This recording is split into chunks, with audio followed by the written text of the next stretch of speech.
And yet, for DeSantis, when you look at the lack of scale of this stunt, right? It's not, to make an analogy, Rick, it's not like when Bannon and Trump tried to do an actual travel ban and then you had it go into force. What everyone thought of that, I would call that real policy. The court significantly narrowed it as illegal, but it was policy at a minimum.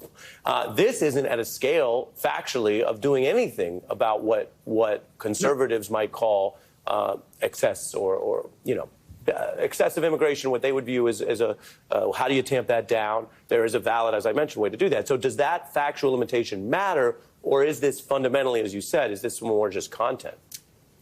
This is a post-content, post-ideological environment where everything is about the show, everything is about the spectacle, everything is about the phenomenon of watch Ron DeSantis own the libs, watch Fox, turn this into, one of their weekly moral crises. And the irony of this is, A, it happened in Florida, where, as you correctly point out, we have an enormous diaspora of folks from around the world. Yeah. We have Venezuelans and Cubans and Dominicans and Haitians and folks from across the Caribbean, across South and Central and Latin America, in every possible dimension in this state.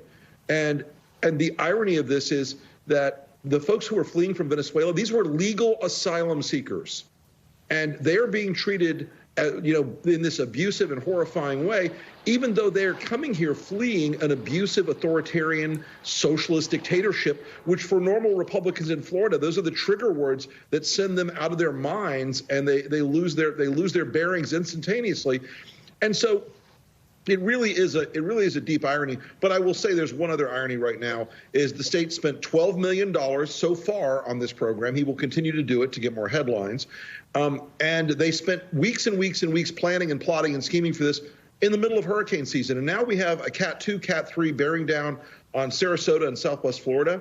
And you know what? Weeks of planning for an immigrant spectacle has done nothing to get our property insurance market fixed, to get our state ready for a crisis like this. And we live in Florida. You ought to know what's coming in the fall, guys.